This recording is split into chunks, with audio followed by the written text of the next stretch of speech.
안녕하세요 시청자 여러분, 김성득입니다.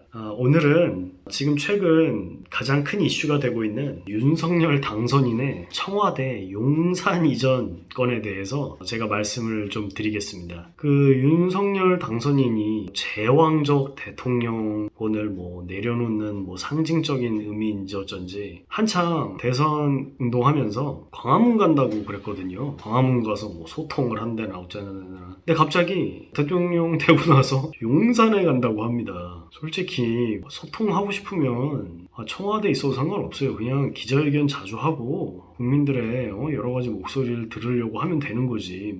길거리에서 너무나 붙잡고 얘기할 겁니까? 그게 소통이에요. 어쨌든 갑자기 용산 간다고 하는데 여러 가지 문제가 있죠. 일단 나라 세금이 최소한 500억에서 1조까지 간다는 얘기도 있고요. 그 이상이 들어간다는 얘기도 있습니다. 자기 돈으로 할 것도 아니면서 이렇게 큰 돈을 써도 되는 건지 모르겠고요. 그리고 그 비효율, 지금 다 국방부가 용산에 이렇게 다 자리 잡아 있는데 이거를 또 다 다른 데로 보내려고 하면 그게 비효율이지 않겠습니까? 그리고 또 안보 문제가 있다고 하네요. 안보 시설이 이미 다 거기에 자리 잡혀 있는데 그런 걸 어떻게 할 거냐. 그리고 또 어떤 분들은 이제 법적인 문제를 제기하기도 합니다. 지금 대통령도 아니고 지금 당선인 신분이 대통령 되기 2달 전부터 자기가 무슨 대통령처럼 국방부에 이래라 저래라 가라 마라 그럴 권한이 있느냐 그런 문제가 있고요. 또 예산도 지금은 나라 돈을 쓸 수 있는 그런 인수위의 그런 권한이 없다. 그 정도 금액은 쓸 권한이 없다. 이런 얘기도 있습니다.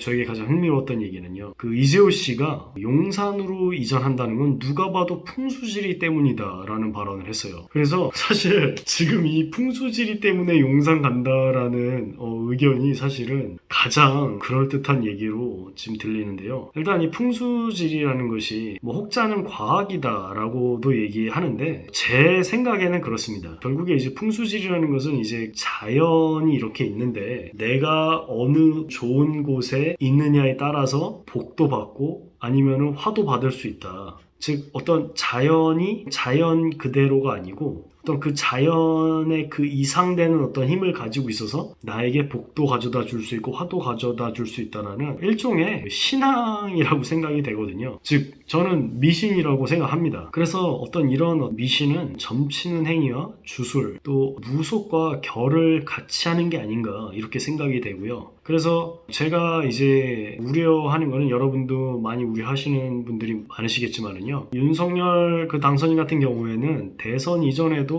전본다, 무속인과 깊은 관련이 있다, 부인 김건희 씨도 그렇다 이런 식으로 해서 말이 많지 않았습니까? 그런데 어떤 무속인 또 전보는 윤석열 그 본인이 지금 전혀 변하지 않았다라는 것을 용산 이전 사태로 보여주는 게 아닌가 그런 생각이 듭니다. 즉 지금 이 청와대 용산 이전 이 사태가 이 윤석열 당선인의 무속 정치의 신호탄이 아닌가 그런 생각이 들어서 굉장히 우려스럽고요. 솔직히 얘기해서 무속에 이렇게 영향을 받아서 정치를 했다 이런 거는 사실 문재인 대통령도 안 한 짓이거든요. 그래서 심히 염려되고요. 점치는 거에 대해서 우리가 다시 한번 간단히 살펴보면은 결국에 이제 점을 본다는 것은 결국에는 귀신에게 나의 미래나 아니면 내가 해야 할 일을 물어보는 겁니다. 그래서 점쟁이는 저는 두 종류가 있다고 생각합니다. 첫째는 정말 100% 거짓말을 하는 사람들. 예를 들어서 누가 와서 자기에게 미래를 물어봤는데 그냥 지어내는 거죠.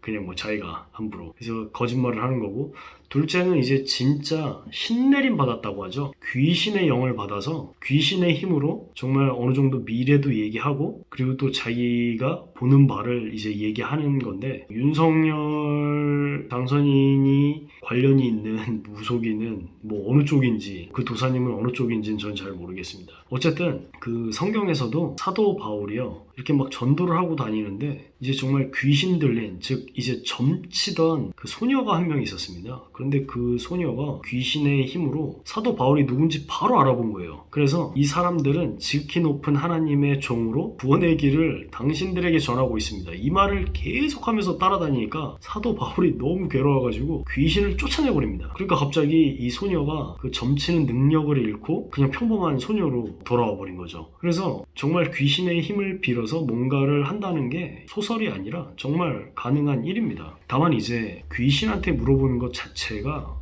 굉장히 큰 문제가 있는 거죠. 왜냐하면은 이 귀신의 일이라는 거는 결국에는 그로스텍합니다. 무슨 말이냐면 기괴하고 더럽고 결국에는 파멸적인 요소가 있어요. 심지어는 과거에 보면은요, 이 악마 숭배자들은 어떤 짓까지 서슴지 않았냐면요, 그 자기의 자녀를 불태워 이 우상에게 바치는 경우도 있었습니다. 그래서 저는 사실 지금 뭐 용산 이전한다는 게 어떻게 보면 조금 기괴한 느낌이 벌써 있거든요. 그래서 윤 당선인이 만약에 앞으로도 정말로 사실이 아니기를 바라지만은 자꾸 전보고, 예를 들어서 즉 귀신한테 물어보고 귀신이 하라는 대로 만약에 한다면은 정말 이 국민들 입장에서 마음 단단히 먹어야 될 것 같습니다. 왜냐하면 희한한 장면들, 기괴한 장면들 많이 나올 겁니다. 그래서 뭐 예를 들어서 이 무속 정치를 한다라면 어떤 문제가 있겠습니까? 뭐 예를 들어서 북한이 우리나라를 쳐들어왔어요. 그러면은 국방부 관계자분들과 청와대 안보 관련된 분들하고 이제 회의를 하는 게 아니고 도사님한테 먼저 전화하지 않겠습니까? 이거 어떻게 해야 되냐고? 우리나라의 어떤 운명을 가를 수 있는 중요한 정책들에 대해서도 도사님한테 전화해서 물어보지 않겠냐고요. 왜냐하면 무속에 심취해 있고 전 보는 사람은 중요한 거에 대해서 당연히 그런 사람들과 상의를 하겠죠.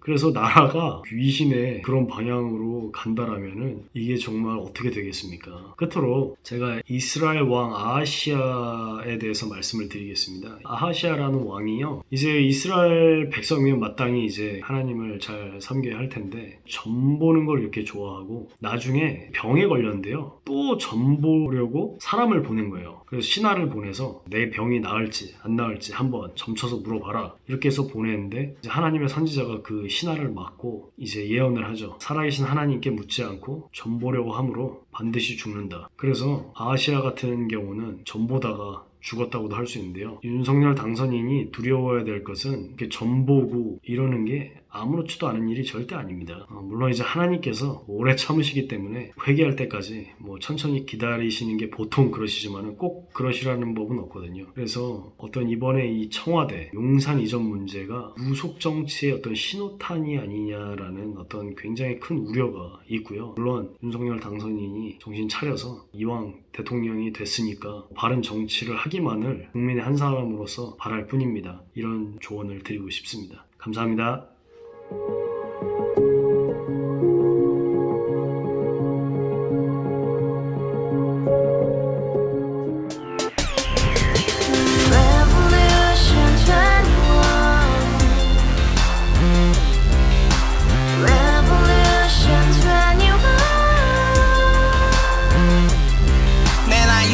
월세 30 코인 빚만 300 서울에 온 지 벌써 10년 아둥바둥 버텼지만 여전히 난 반지 하에 제왕 곰팡이 연문제약 내비랭 깡통 망통 완전히 폭망 고시원 창문만큼 작아진 내 꿈 연애 결혼 내 집 모든 게 헛꿈 1년 전 떠난 여친 울며 말했지 같이 써봤자 평생 가본 게 꼭꼭꼭라지